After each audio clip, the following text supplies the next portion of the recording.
What's going on, everybody? Happy Friday. Welcome to another edition of Mean Streets powered by FTN right here on Game Plus Network. Chris Meaney hanging out with you. And one more time, that's it. Finally, that's it. The last time we're going to preview this game.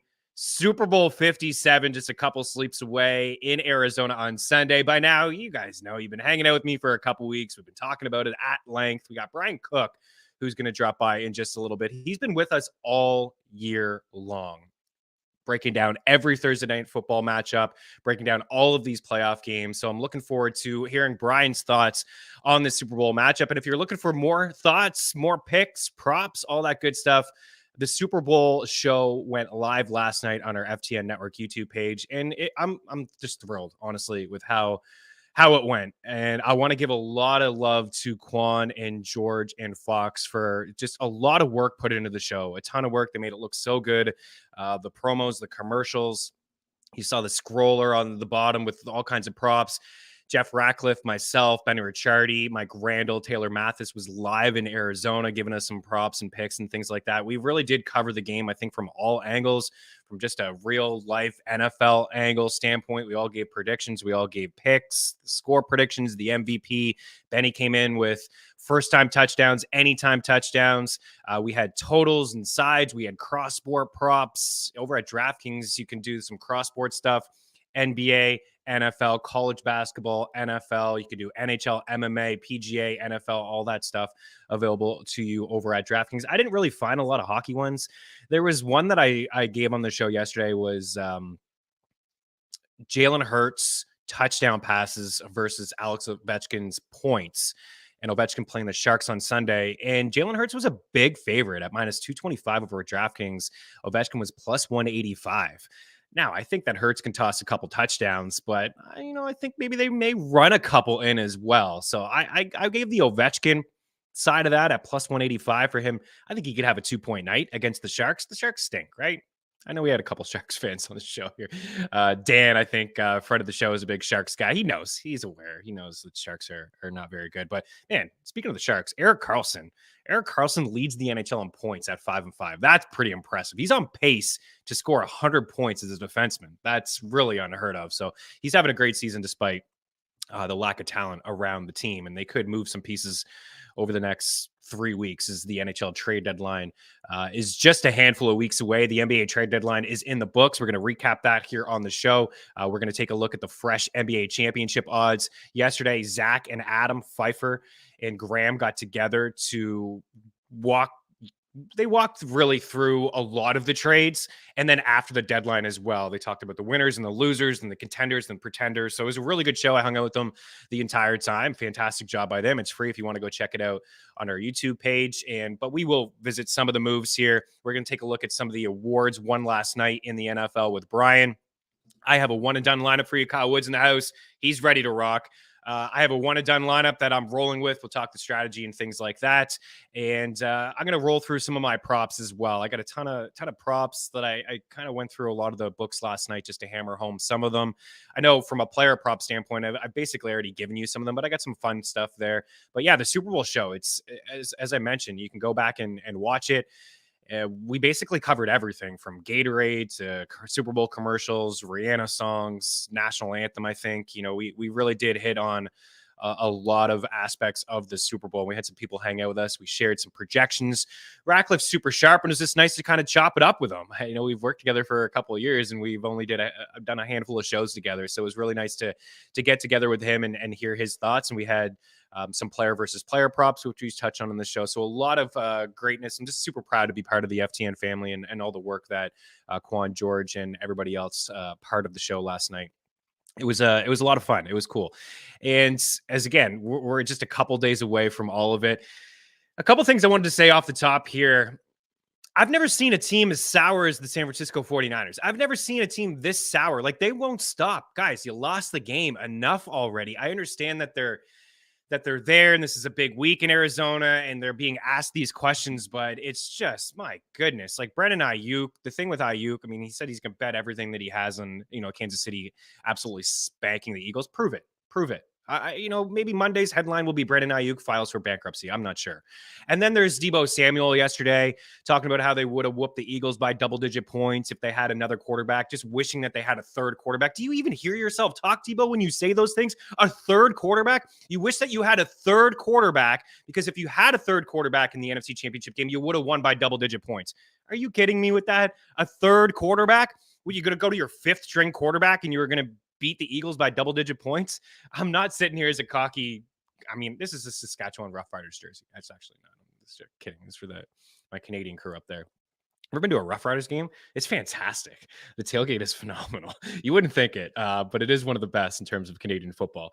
But I thought that comment was ludicrous. Like, I get it. These guys feel like they could have won, and the defense, played good and held Jalen Hurts. Kind of like Hurts didn't do a whole lot. Didn't have to do a whole lot. They ran the football. They won the game. But just listening to that, like that would have been the fifth string quarterback in Sanford, wouldn't it? Yeah, the fifth, right? Because Trey Lance, Jimmy, Purdy, Johnson, the fifth string quarterback. If you had a fifth quarterback on the squad, you would have won by double-digit points. It's just silly.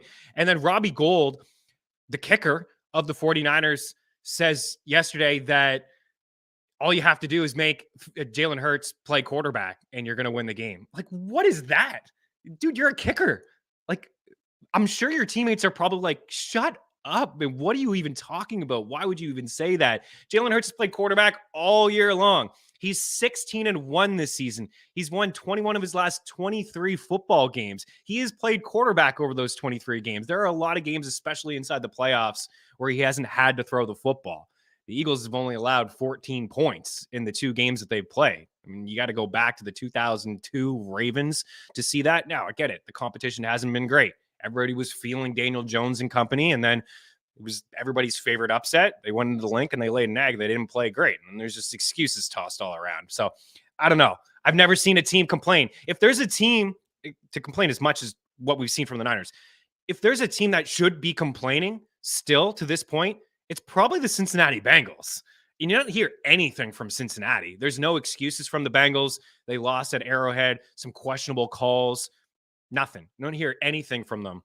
I got a pretty good feeling that we're going to see, if the Eagles win this Sunday, I got a pretty good feeling the NFL season is going to open up with the Niners and the Eagles. I know that they're going to play each other next year. It's on the schedule. And it's going to be whatever they play next year. It's going to be fantastic. It's a rivalry that's already kind of built up from some of the nonsense. I'm pretty sure Hurts doesn't even know who Gould is. I don't know. I'm sure he is, but there's a lot of noise. There's a lot of talk, and they just kind of come across as like sore losers. But we'll see. Next time you see me, I may have tears all over my face as well, crying about Patrick Mahomes and how good he is. Another MVP trophy for his trophy case. We'll talk about that and a whole lot more. Bryon Cook is in here next. We're going to tee up the game, and we got some props and some picks, NHL props and some picks as well. Vladimir Tarasenko making his blue shirts debut tonight at MSG against the Kraken. We're going to give him a lot of love as well. Keep her locked. A lot to get to here on Mean Streets. Back in a couple.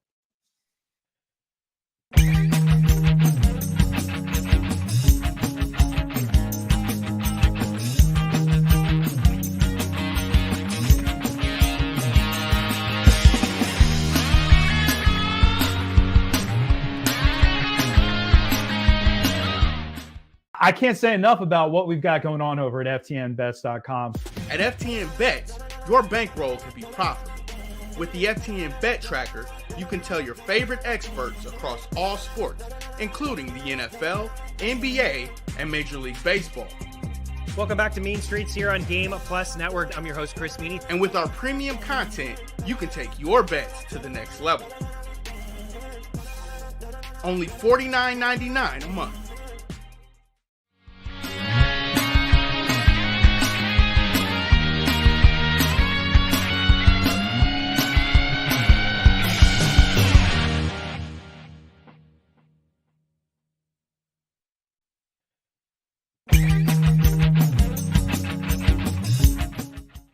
Use the tools the pros use at FTN. Our betting models run over 100,000 simulations of every game, with sides and totals in the NFL, the NBA, and more. Use the home run predictor to see who'll hit a bomb deep. Our NFL player projections will make you a DFS king. and the FTN Prop Shop always finds the best odds for your player props. All tools, projections, and models are powered by FTN Data.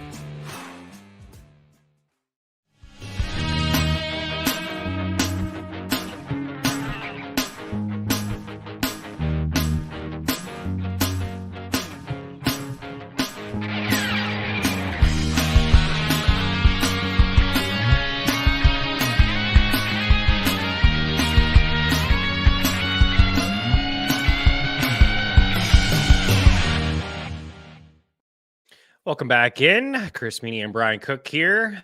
And we got one more game to preview, dude, before the end of the season. I want to say congratulations to you, father. Thank Now. you. Congrats. How's Thank you. life as a papa? It's pretty intense, no? A lot less sleep, Rewarding? but a lot more rewarding. Yeah, that's the best way to put it. Just awesome to have that experience. And, now I get to raise a little girl and get to watch her do all these great things in life. So can't be mad about it. Girl dad. Girl dad. Right? Yep. That's right. Kobe behind you there. Fantastic stuff, dude. Before we get into the Super Bowl and your predictions and picks and kind of break down this game here, it does sound like Derek Carr is going to be a member of the New Orleans Saints. And just speculating, there was some rumblings last night that he canceled a visit to Carolina, a second interview with the Saints. What do you think about that potential landing spot? Because now with Tom Brady out the door, man, the NFC South lacking talent at the quarterback position. And that Saints defense showed us last year, especially towards the end of the season, they're still pretty stout, man. And you still got some nice pieces. Kamara out of the backfield. Chris Olave had a really nice season. Uncertain about Michael Thomas, what he can do. But what do you think about that potential landing spot? Is a lot of the talent at the quarterback position is inside the AFC, not the NFC. Yeah, he undoubtedly becomes the best quarterback in that division. No question. And for him, it's just going to be a matter of putting it all together mentally. I really think it's going to be a mental thing for him, and seeing if Dennis Allen and crew can get the best out of him, because clearly that wasn't what was going on in Las Vegas. And he's still always been a talented quarterback.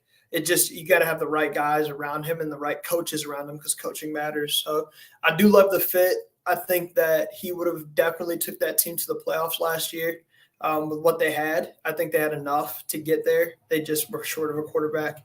And I think he's kind of like their missing piece to get back to being at the top of that division, really.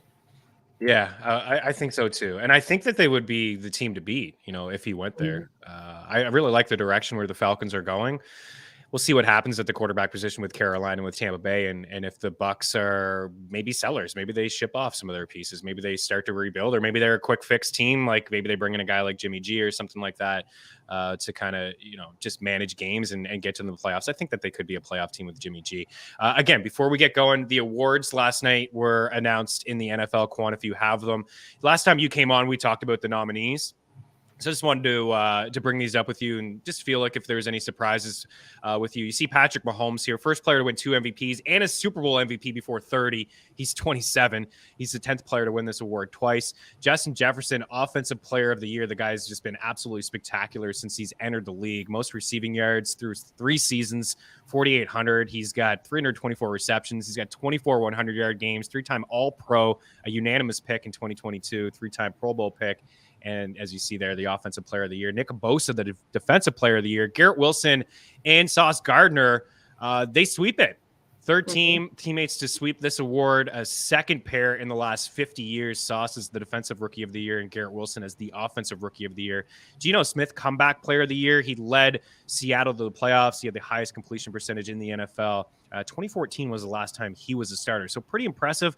I'm actually unsure if I feel like he should have gotten the award, because Comeback Player of the Year feels like maybe like Saquon or somebody that was hurt, like maybe Brandon Graham, right? Tore his Achilles and double-digit sacks and things like that. But nonetheless, some credit to Geno, what he did this year. And then Coach of the Year, Brian Daboll, no real surprise here. Brought the Giants from 4-13 last year to 9-7-1. And very impressive stuff from the Giants this year. But I guess, what do you think about Geno, Comeback Player of the Year? Great year, but what's he coming back from?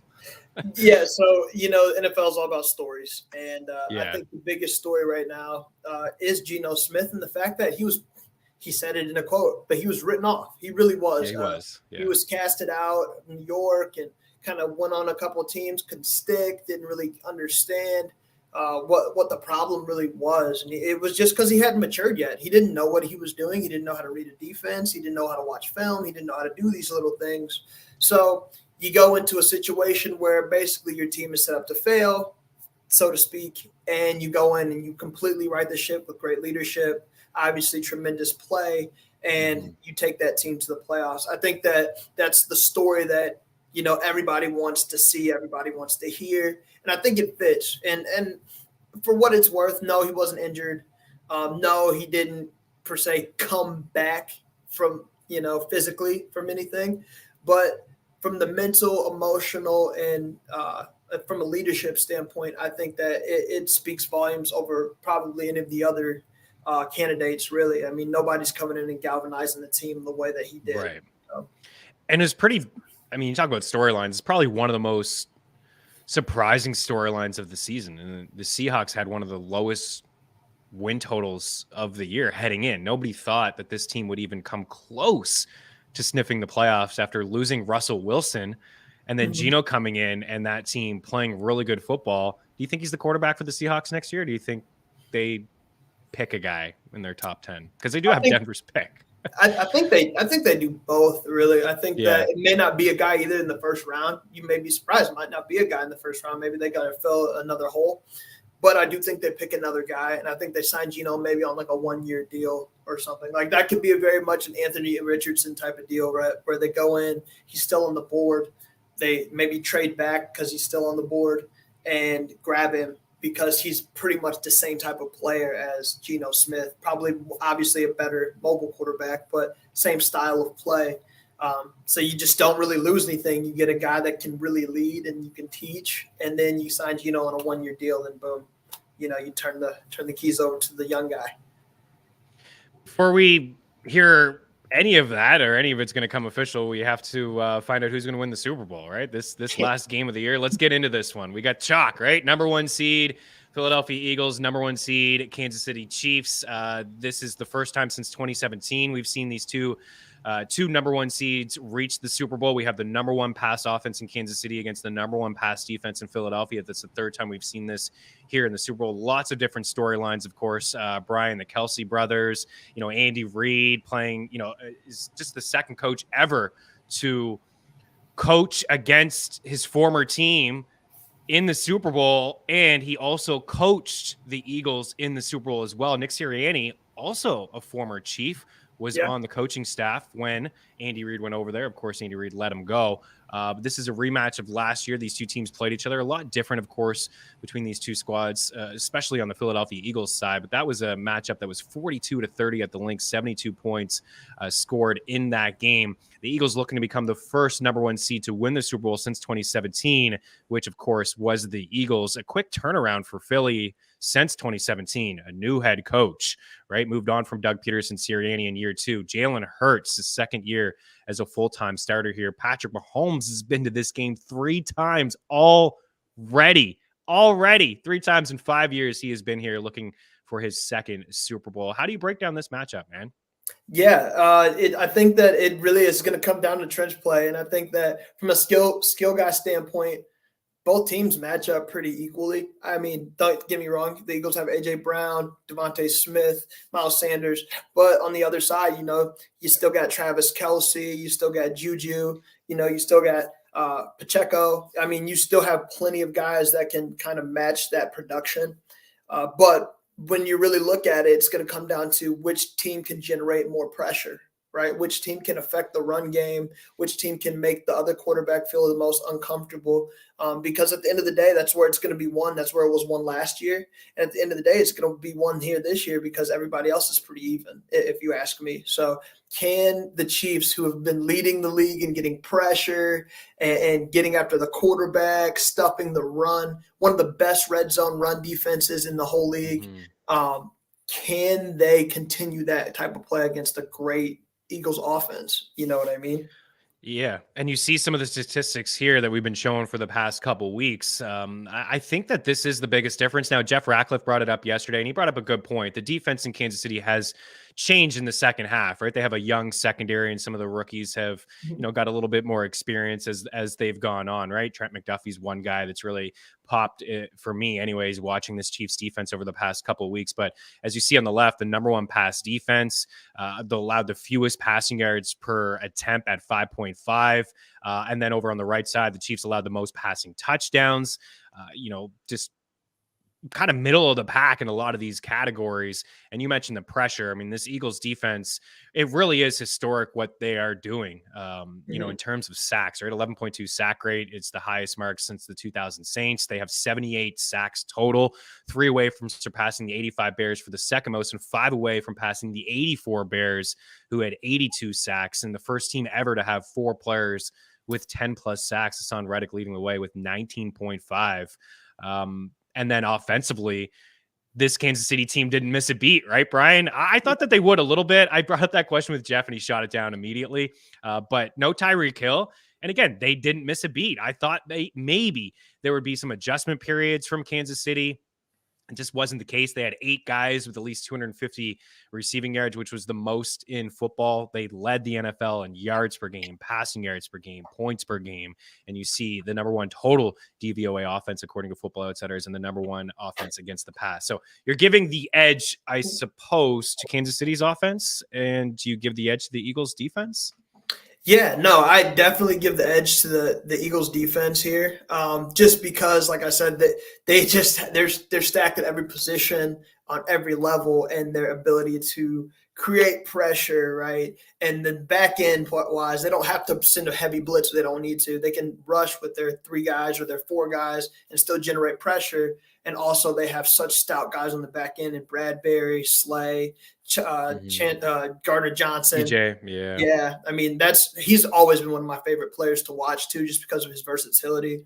I think you're going to see a lot of that put to the test this week against Travis Kelce. If they're smart, they'll just line him up across from him for most of the game. Yeah. But that's going to be the key, really. Can Patrick Mahomes stay clean? Can he stay clean? And if he can, who are you? Yeah, that's the key for sure. I agree. Can he stay clean? Can he avoid the pressure? Does a great job of avoiding it. I mean, the ankle, like Reed says, he's close to 100% for the ankle. And I mean, I guess I kind of believe it. In terms of props, he had no rushing prop against the Bengals. He has like a rushing prop this week of like 20. So okay. Vegas is thinking he's a little healthy. I don't know if you buy into any of that stuff, but when he had to run, he ran. And I mean, he's number one in all these statistics, in the pocket, out of the pocket. It doesn't matter. He threw the most passing touchdowns in the pocket. Clearly, he wants to have his mobility. But on the other side, as AS brings up, what's the percentage of Hurts' shoulder, right? He's not 100% either. And we could hear something after this game where maybe he's going for offseason surgery or things like that. There's a couple things I want to ask you before we get a prediction. Maybe I'll just go Hurts, because he's thrown 80 passes this season while trailing. That's it. 80 passes. This team starts hot. They led the NFL in points, the point differential in the second quarter. They start hot. Kansas City does as well. Andy Reid after a bye, phenomenal, right? I mean, he's got 2 weeks to plan for this. Both of these coaches could get a nice offensive game plan going. But do you feel like the game plan, one, for Philly will be to run the ball? And if they do get behind, do you have confidence that Jalen Hurts can bring them back with his arm? Yeah. So to answer your first question, yes, I do think that they have to try to run the ball. I don't think that you deviate away from your game plan. You've always been a running team, an identity of a running team. Why change it now? You've gotten all the way here. It doesn't matter who you're going against. You got to still try. And I think that they will find some success. I really do think they'll find some success. But to answer your other question, can they win it with Jalen Hurts' arm? I think that he's proven that he can go in and make big plays when big plays need to be made. And, they haven't seen much adversity, but they have seen some. They've seen some adversity. They're a tough team. I'm not going to discredit them, their toughness. I'm not going to discredit it because they gone 13-0 at one point, or whatever they were, 14-0, and then lost. Yeah. They're a tough team. They will find a way to stay in this game. And I don't think this game is going to be any type of blowout on either end. I think it's going to be a close game. So on the Kansas City side, you mentioned CJ Gardner-Johnson, and that's what I like about him too. He can play all over the place, right? Safety, nickel, corner. Like he can just play multiple positions, and it is going to be his job to try to slow down Travis Kelce. I mean, good luck, right? He's a guy that nobody's been able to slow down. You try to limit him, but then you have James Bradbury, who allowed 4.3 yards per target, which was the best mark in the NFL, and then you got Slay opposite. They don't play a lot of man, but they can if they want to, right? Lock those guys down. Who steps up? You mentioned Juju. Kadarius Toney's been practicing in full. You know, yesterday he practiced in full. There's a report he's running all kinds of crazy routes, and I think he could be the X factor for the Chiefs. But somebody else for the Chiefs is going to have to step up. One of those wide receivers. Maybe it's both running backs. Maybe it's Pacheco out of the backfield catching passes. Maybe it's McKinnon out of the backfield catching passes. One thing I did come across, Bryon, was 6.6 yards per play on screen passes for Kansas City, the 5th best mark in the NFL, and the Eagles 24th in DVOA against pass catching running backs. And this is a crazy stat I saw from ESPN Stats and Info. Mahomes has 31 touchdown passes on screen passes since he entered the league.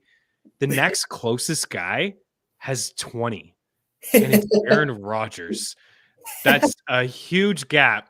But I will say Philly was one of 8 teams to not allow a screen touchdown pass this year. But anyways, I feel like that's KC's bread and butter. I feel like that's Andy Reid's bread and butter, right? For years, all these amazing running backs he's had, Brian Westbrook, LaShawn McCoy, Jamal Charles, Kareem Hunt, Jerick McKinnon had 9 receiving touchdowns this year. Pacheco had 5 catches in the AFC Championship game. I feel like the X factors are the Chiefs backs, but maybe I'm wrong in thinking. Are you on the same page? Because somebody else is going to have to step up besides Travis Kelce. I am on that same page, and the reason why is because you're not dealing; those guys aren't dealing directly with the secondary that the Eagles have. You know, you got Valdez-Scantling, Juju, KT. They're going to have their money's worth with those 3 guys alone in the secondary, but. You know, it's going to be the more favorable matchup is Pacheco and McKinnon versus Kazir White and the rest of those guys at the linebacker spots, because that's going to be their primary matchup.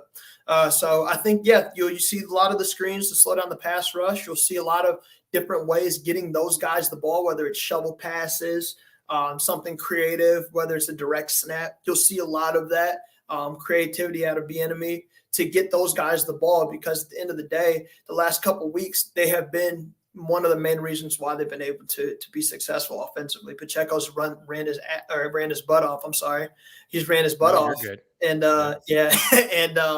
McKinnon has obviously played great as a sub package back too. So it's going to be the key for them.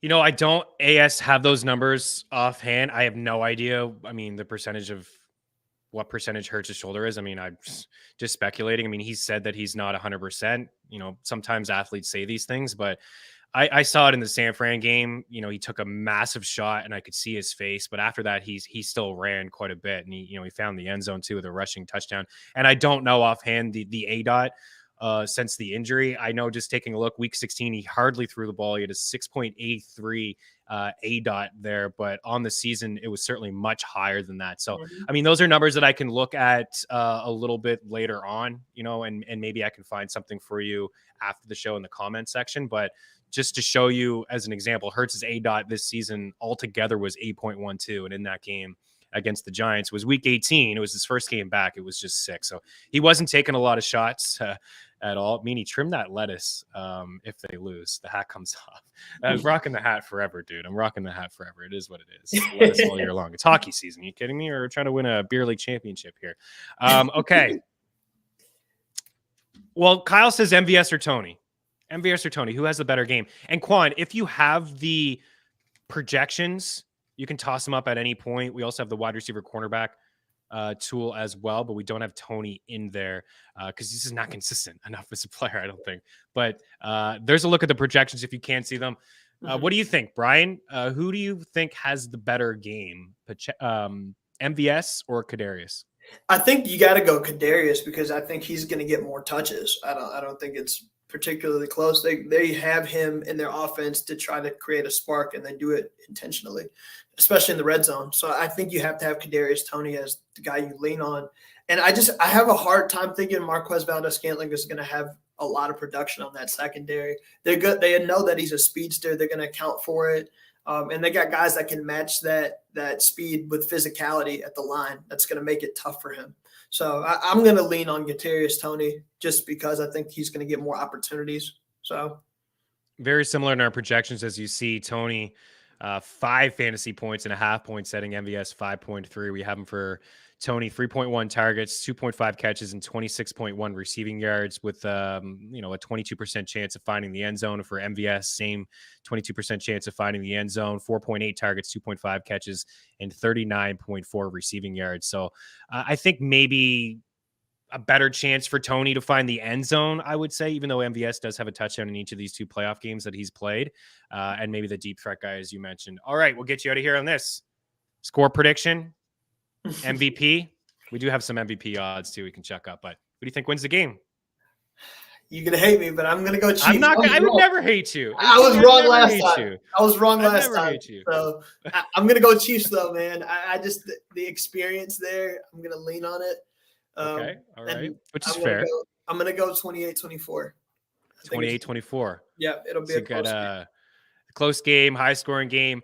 I think, honestly, I mean, the most important position is the quarterback position, right? Like Jalen Hurts has played some big games, of course.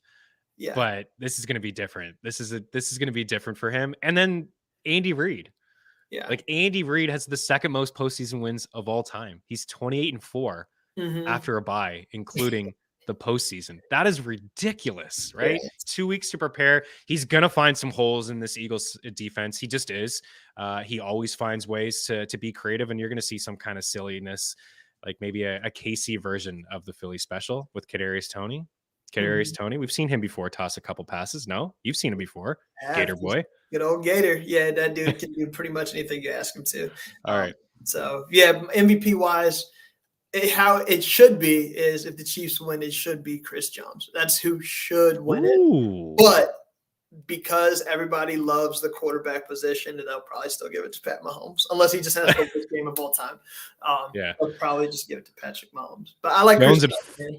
40-1 there. Some of these odds have changed a little bit. We did give Hassan Reddick at 50-1 last week. I think both of those guys are definitely in play. We've seen some defensive players win this award, of course, before, right? Von Miller just a couple years ago took it down to the Super Bowl MVP. Bryon, it's been a blast to talk football with you all year, man. Congrats again to you and your new family member. Give our love to your girl. Enjoy the game. And then you and I are going to chop it up again very soon on our FTN Network YouTube page. Going to dive deeper into some of the prospects as the NFL draft. It'll be all draft talk and free agency talk on Monday morning after we take a look at the celebration in Philly. Near the Rocky Steps. I did see a Travis Kelce jersey on Rocky, right? On the Rocky jersey. I mean, F around and find out, right? That's it. All I know is Cleveland, man. They're Cleveland guys, so I don't care who wins, I guess, at this point. Yeah, for sure. The New Heights pod is great. They're always shouting out Cleveland. It's fantastic. Yeah, it's a great listen, and it's the number one podcast actually at the moment in the world. Number one sports podcast at the moment. All right, appreciate you, dude. Bryon Cook at 5_4_6, 2 eyes in there, and the number 545_4_6. We will talk again soon. Enjoy the game. I got some NHL props, some NFL props, and the one and done lineup for Kyle Woods coming your way, dude. Keep her locked. Mean Streets continues here on Game Plus Network.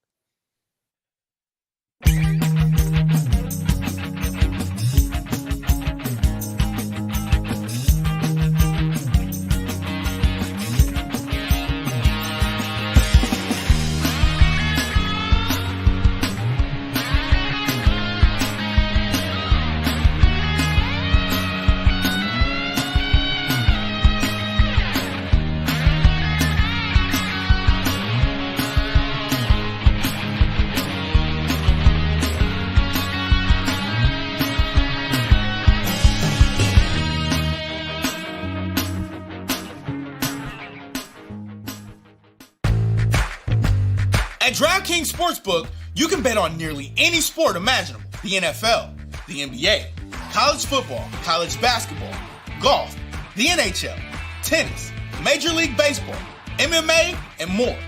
Download the DK Sportsbook app on iOS and Android operating systems, as well as on your desktops or in mobile browsers. Get the best bonuses using promo code FTN. Remember, the only way to gamble responsibly is to win.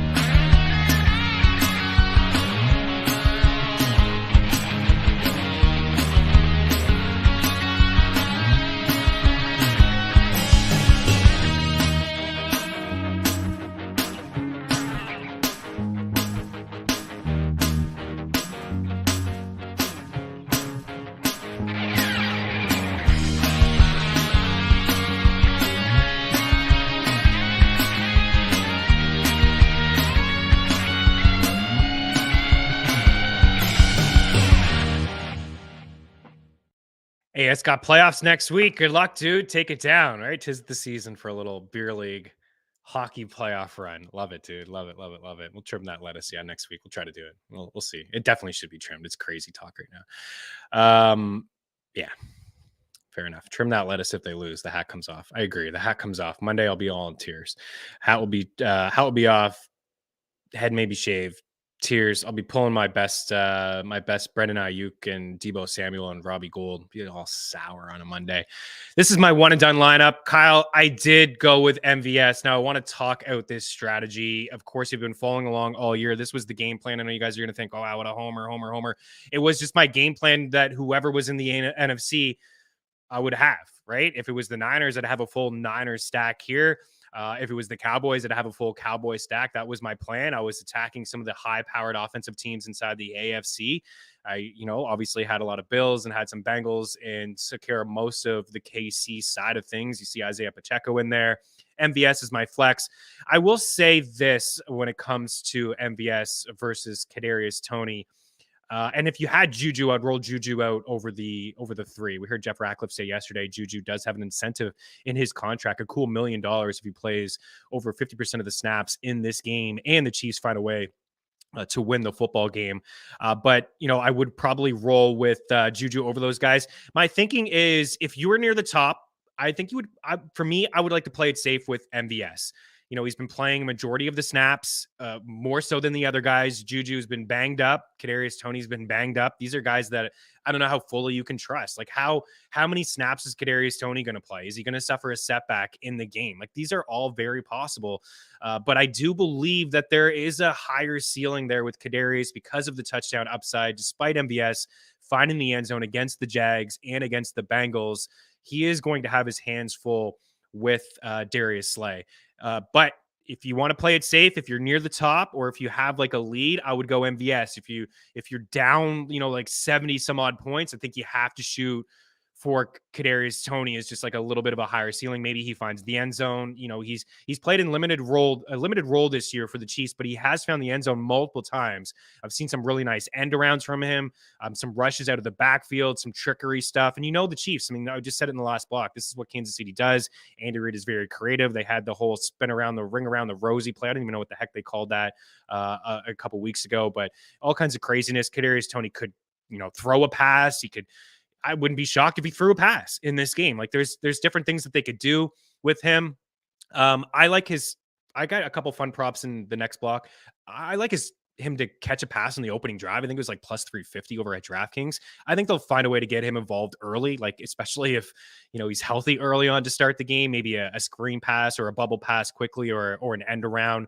They're going to try to do some creative things to avoid the pressure that the Eagles can bring. But, it's clearly an all Philly stack. Not ideal that I have the Chiefs defense against Philly, but, I used the Eagles defense already. And, I used the Niners as well last week. So that's what I'm going with here. And just, again, if you're just hanging out right now on Game Plus and you're flicking around, Quan, if you want to show the projections, we can roll through the projections and the wide receiver cornerback matchup tool. It gets just one more time to kind of show the projections there as you see, pretty tight across the board. Now, if you could use Miles Sanders, I would use Miles Sanders over Kenneth Gainwell, no question. I still think that Sanders is the lead. I still think he's the guy. Gainwell is definitely trending up. We've talked a lot about his prop over the past couple weeks, and 25 carries in these 2 playoff games, 26, excuse me. He's got 160 yards on the ground, a touchdown. He's caught 3 passes for 35 yards. He's had long runs of 17 and 35. I like the over on his 4.5 rush attempt prop and the over on his 18.5 rushing yards.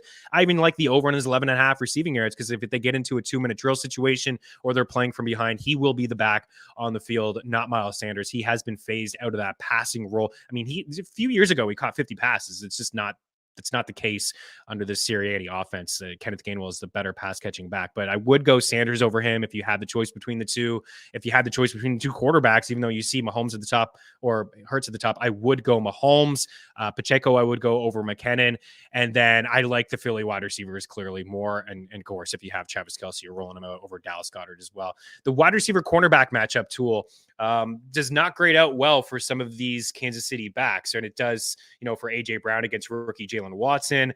You got Devontae Smith against L'Jarius Sneed. Of course, you have rookie Trent McDuffie in the slot against Quez Watkins as well. The one thing I will say about MVS is you see this board here is MVS, like they move these guys around quite a bit. Left wide receiver, MVS, 27%. In the slot, 37%. Out to the right, 36%. And you see Darius Slay, I think you could see on the board, right? Yeah, far right. 71% for Darius Slay on the left side. Darius Slay is not going to shadow MVS. He's going to play where he plays, right? 71% this season on the left side, 73% for James Bradbury on the right side. These guys are not going to move around. They're going to play where they play, and Andy Reid could move them around. So it's not like, MVS, he's going to see Darius Slay all game. There's not going to be able to do anything. They could find creative ways to get the ball in his hands. He is the deep threat guy inside this offense. He does have the highest ADOT there as well. So that is part of why I have MVS there. And as I mentioned, the other part is that I think he's going to play more. I think he's going to end up with more snaps than anybody else after not named Travis Kelce on the Kansas City Chiefs side of things. We're going to break one more time. I got some fun props I want to share with you guys. And then I got some NHL props and then look at the NBA board as well. So we'll be back. One more NFL segment, and then we will say goodbye to the Super Bowl 57 preview, which is just feels like it's lasted about a month. So we'll be back in a couple. I got a couple fun props for you.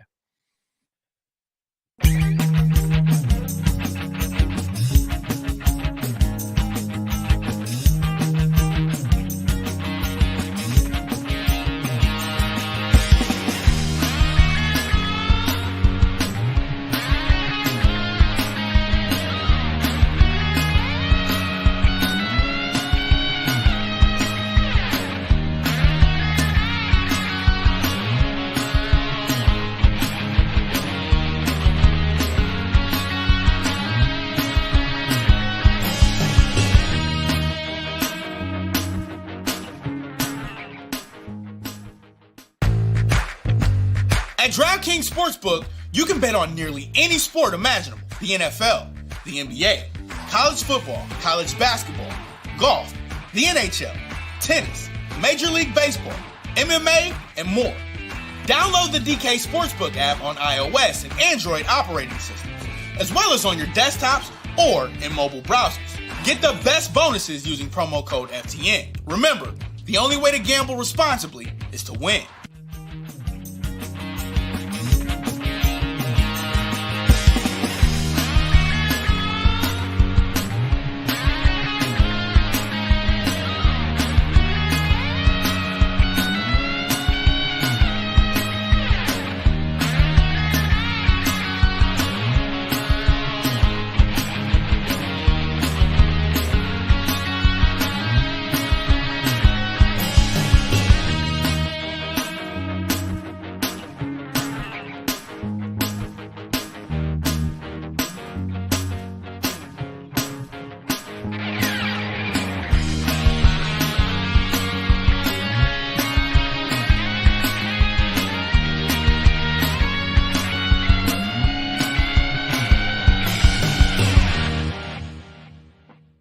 It's your 13th out of 30th. So you're doing pretty good. Good luck. I hope you take it down. I really do. I think I would go MVS there, but 13th is not bad. It's not like you have a lot of ground to make up there. We'll see Good luck. I do. I hope you take it down. I hope I haven't steered you in the wrong direction with this crazy strategy. But having a full team is great. I mean, some people may not have a full squad out there. I know some people in my league they're not gonna have a defense or a kicker to roll out. Kicker, Robbie Gold. Oh my goodness, that guy. Okay, so here's some props that I like. No board. Just want to kind of rattle through some of the stuff here for you guys. So touchdowns, I got Travis Kelce, Jalen Hurts, Miles Sanders to score touchdowns. Also like the shot on Patrick Mahomes is just like a little long shot for him to score a rushing touchdown at 6-1, which we have in the bet tracker as well. But I do believe the solid plays would be Travis Kelce, Jalen Hurts, and Miles Sanders. If I was to pick an Eagles wide receiver, would be AJ Brown. I think he's going to pop off in this game. He's very, very quiet. A couple props that I saw: longest fourth down conversion over 2.5 yards at -105. These are both aggressive coaches, very aggressive, especially Nick Sirianni, Andy Reid. Just the offense that both of these guys have, I could see, we've seen so many times this year, the Eagles go for it on fourth down, even in these playoffs.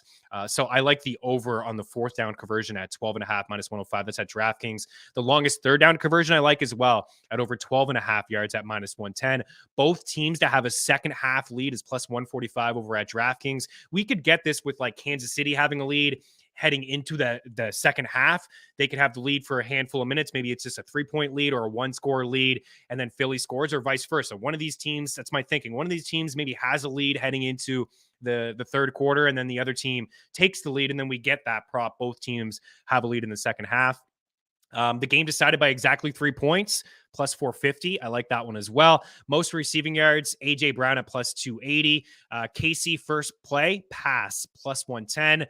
Philadelphia's first play, rush, +110. First drive catch, Kadarius Toney, +350. Travis Kelce's at -130. You got Toney at +350. I like that one quite a bit. I think he's going to be involved early.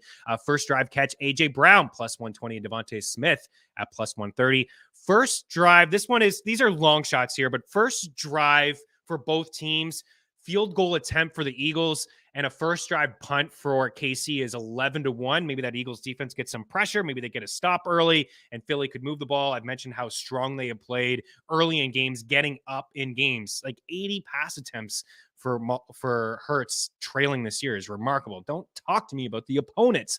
It's football. It's any given Sunday. Everybody's good. Are they? I don't know.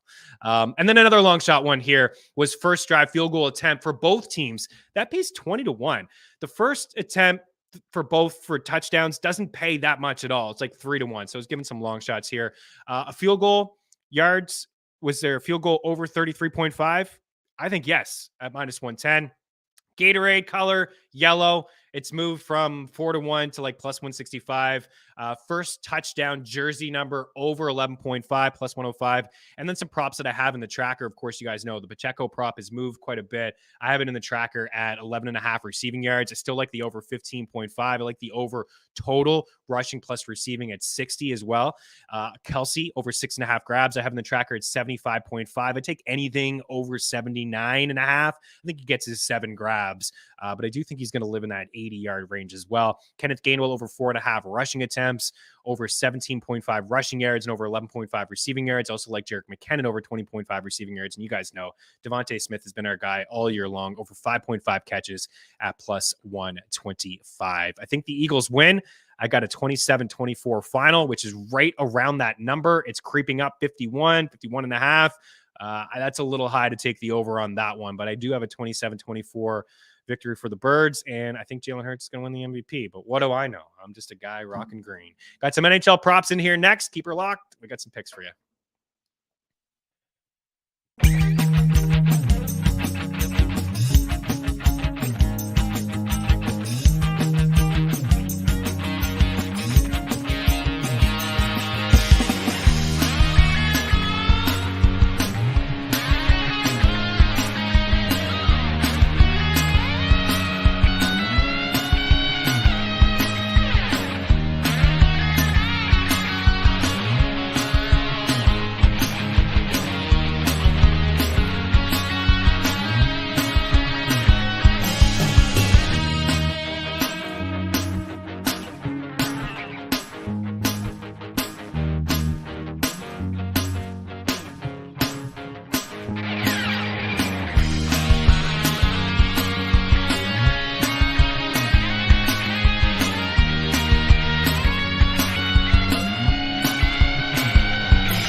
back in. I got a couple props here for you. I'm going to lead with Barrett Hayton of the Arizona Coyotes. I'm getting crazy here on a Friday, plus 135. We had him for an anytime goal the other day, and we all went nuts on Dango Batselli. He's actually been shooting quite a bit, 5, 3, 4, and 3. He's cleared 2.5 in 4 straight games. He has points in 3 of his last 4 games. He has 2 goals over that span. He's averaging a career high 16-20 per game this season. But since January 1st, he's averaging just over 19 minutes per game. He's got a great matchup tonight against the Chicago Blackhawks, among the leaders in shot attempts allowed and shots allowed at 5 and 5 per 60, according to Natural Stat Trick, plus 135 over at Bet Rivers for Barrett Hayton to have 3 shots. A couple other ones that maybe would make you feel a little bit easier spending your money on some players that are more well-known. Vladimir Tarasenko is going to make his New York Rangers debut tonight. You know I'm taking the over 2.5. This line is moving pretty quickly. I'd take anything over minus 135, minus 140 for Tarasenko. He's going to debut on that top line with Artemi Panarin and Mika Zibanejad. As you see on the bottom there, I have all 3 of those guys to hit the score sheet over at Bet365, a same game parlay at plus 260, a matchup against the Kraken who played last night and let in a couple goals. And they're not really getting the goaltending. The Rangers are feeling it right now, playing some really good hockey, and they're going to be at home at MSG. All eyes will be on Tarasenko, of just a volume shooter. Man, him and Panarin, I think they're going to be nasty together. I love that get for the Rangers. We have a 17-1 Stanley Cup future in our bet tracker on New York, laid in just, I think, first week of October. They've moved from like 19 to 15 since the deal, and I think they'll add too. I think they'll maybe add like somebody else in the bottom 6 or maybe another defenseman. They're clearly all in. John Tavares has been quiet over his past 2 games, but before that he had some games like 6, 8. He had like back-to-back games with 8 shots and 6 shots. He's playing the Blue Jackets. Blue Jackets allow the second most shot attempts overall in shots, just behind the only team ahead of them, the Ducks, right? And the Ducks have a matchup against the Pittsburgh Penguins. We've seen Jake Gensel pretty quiet, really, in terms of shot props this year. I haven't gone to him too much. He had 10 shots in his last game against the Avs. He has 14 shots in his last 2 games. He's cleared 2.5 and 3 straight. Of course, this number is at 3.5, but it's a really good spot against Anaheim. Anaheim is the worst team in the NHL, and there's no question about it. They allow the most shot attempts, shots, high danger chances, scoring chances. They have the highest goals against average, the expected goals against average at 5 and 5 per 60. They're just not a good hockey team. There's a lot of different ways you can go here. Crosby's juiced. I kind of like Brian Russ as well. Evgeny Malkin, Ricard Raquel against his former team. There's a lot of different ways to go here, but I went with Jake Gensel. And I like Gensel and Crosby to hit the score sheet. Patrick Kane, right, has that same matchup against Arizona. Arizona just as bad as allowing shot attempts. So I'm going to go with Kaner, who did have 4 shots in his last game. Eli Tolvanen has just been absolutely unbelievable since he's been picked up by the Kraken. I don't know what the Preds were thinking, or the 22 teams that decided not to pick him up when he was placed on waivers. But Tolvanen has had at least 2 shots on goal in 6 straight games, and he's had at least 3 shots on goal in 5 of those games. His last couple games, 4, 5, 3. He's at 1.5. I don't know why books won't move him to 2.5. 1.5 is too juice. We put him in there with Seth Jones, and at 2.5, it is plus 157 at DraftKings for that parlay. Philip Hedl, this guy's hot fire. He's minus 105 for a point. That's another guy that I would take a look at as well. I do like all these guys to find the back of the net. Tarasenko, Tavares, Gensel, Kane, and I do like Michael Bunting for a point as well. Man, we're going to take a quick look at the NBA odds. Just a quick peek, and we'll dive deeper into it next week. Went a little long. It's Super Bowl week, right? We'll be back in a couple. Hang tight.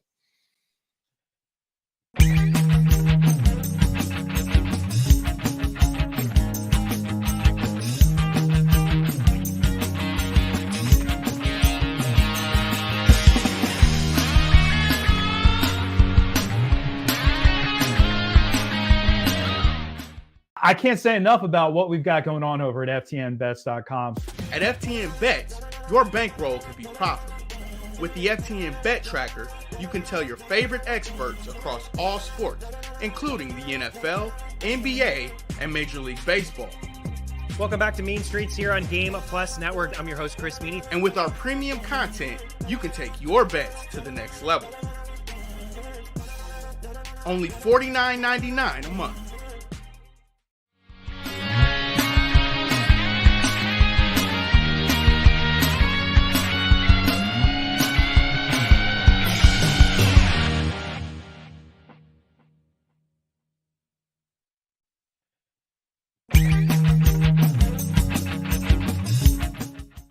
Use the tools Use the pros use at FTN. Our betting models run over 100,000 simulations of every game, with sides and totals in the NFL, the NBA, and more. Use the home run predictor to see who'll hit a bomb deep. Our NFL player projections will make you a DFS king. And the FTN Prop Shop always finds the best odds for your player prop. All tools, projections, and models are powered by FTN Data.